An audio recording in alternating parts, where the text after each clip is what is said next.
ये कथा महाभारत की अंतिम सभा का वर्णन है, जिसमें द्रौपदी को सभा में अपमानित किया जाता है। इस घटना में पांडवों की धर्मात्मक शक्ति और उनके चुप्पी का महत्व प्रकट होता है, जिससे द्रौपदी की लज्जा रक्षित नहीं होती। ये घटना महाभारत के महत्वपूर्ण उदाहरणों में से एक है, जो धर्म और न्याय के प्रति समर्पित अनेक महान पात्रों की योग्यता को दिखाता है। युधिष्ठिर जुए में अपना सर्वस्व हार गए थे। छलपूर्वक शकुनी ने उनका समस्त वैभव जीत लिया था। अपने भाइयों को, अपने को और रानी द्रौपदी को भी बारी बारी से युधिष्ठिर ने दांव पर रखा। जुआरी की दुराशा उसे बुरी तरह ठगती रहती है। कदाचित अब की बार सफलता मिले, किंतु युधिष्ठिर प्रत्येक दांव हारते गए। जब वे द्रौपदी को भी हार गए, तब दुर्योधन ने अपने छोटे भाई दुःशासन के द्वारा द्रौपदी को उस भरी सभा में पकड़ मंगवाया। दुरात्मा दुःशासन पांचाली के केश पकड़कर घसीटता हुआ उन्हें सभा में ले आया। द्रौपदी रजस्वला थे और एक ही वस्त्र पहने थी। विपत्ति यही समाप्त नहीं हुई।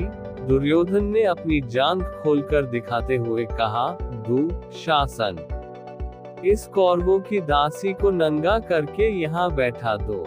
सभा भरी थी। वहाँ धृतराष्ट्र थे, पितामह थे, द्रोणाचार्य थे, सैकड़ों सभासद थे, वयोवृद्ध विद्वान थे, शूरवीर थे और सम्मानित पुरुष भी थे। ऐसे लोगों के मध्य पांडवों की वह महारानी, जिसके केश राजसूय के अभूत स्नान के समय सिंचित हुए थे, जो कुछ सप्ताह पूर्व ही चक्रवर्ती सम्राट के साथ साम्राज्य के रूप में समस्त नरेशों द्वारा वंदित हुई थी, रजस्वला होने की स्थिति में केश पकड़कर घसीट लाई गई और अब उसे नग्न करने का आदेश दिया जा रहा है।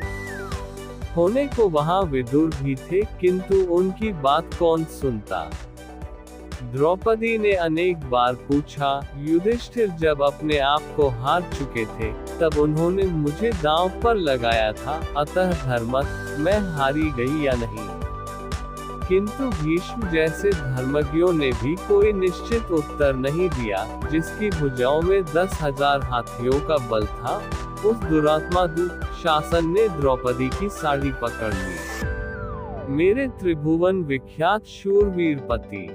द्रौपदी व्याकुल होकर इधर उधर देख रही थी कि कोई उसकी रक्षा करेगा, किंतु पांडवों ने लज्जा तथा शोक के कारण मुख दूसरी ओर कर लिया था। आचार्य द्रोण, पितामह भीष्म, धर्मात्मा कर्ण। द्रौपदी ने देखा कि उसका कोई सहायक नहीं। कर्ण तो उल्टे दुःशासन को प्रोत्साहित कर रहा है और भीम, द्रोण आदि बड़े बड़े धर्मात्माओं के मुख दुर्योधन द्वारा अपमानित होने की आशंका से बंद है और उनके मस्तक नीचे झुके हैं। एक वस्त्रा अबला नारी उसकी एकमात्र साड़ी को दुःशासन अपनी बल भरी मोटी भुजाओं के बल से झटके से खींच रहा है। कितने क्षण द्रौपदी साड़ी को पकड़े रह सकेगी? कोई नहीं, उसकी सहायता करने वाला। उसके नेत्रों से झड़ी लग गई। दोनों हाथ साड़ी छोड़कर ऊपर उठ गए। उसे भूल गई राजसभा, भूल गई साड़ी, भूल गया शरीर। वह कातर स्वर में पुकार उठी, श्री कृष्ण। द्वारकानाथ, देव देव, गोपी जन प्रिय, जगन्नाथ, इन दुष्ट कौरवों के सागर में मैं डूब रही हूँ, दया में मेरा उद्धार करो। द्रौपदी पुकारने लगी। पुकारती रही उस आर्तिनाशन असहाय के सहायक करुणार्णव को। उसे पता नहीं था कि क्या हुआ या हो रहा है। सभा में कोलाहल होने लगा। लोग आश्चर्यचकित रह गए। दुःशासन पूरी शक्ति से द्रौपदी की साड़ी खींच रहा था। वह हौंफने लगा था। थक गई थी। 10 सहस्त्र हाथियों का बल रखने वाली उसकी भुजाएं।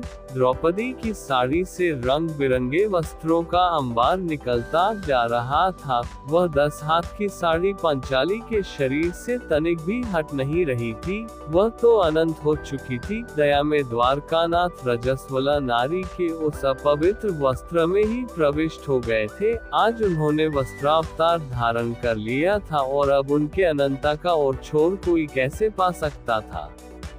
विदुर, यह कोलाहल कैसा है? अंधे राजा धृतराष्ट्र ने घबराकर पूछा।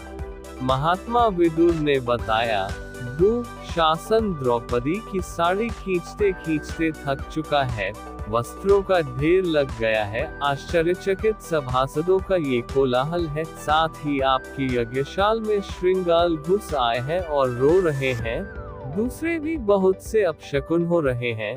द्रौपदी सर्वेश्वर श्री कृष्ण को पुकारने में तन्मय हो रही है।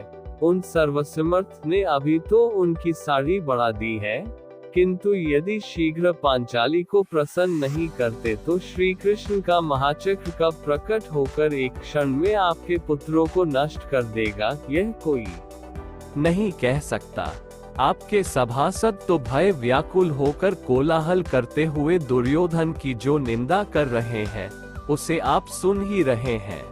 धृतराष्ट्र को भय लगा, उन्होंने दुर्योधन का फटकारा। शासन ने द्रौपदी की साड़ी छोड़ दी और चुपचाप अपने आसन पर बैठ गया।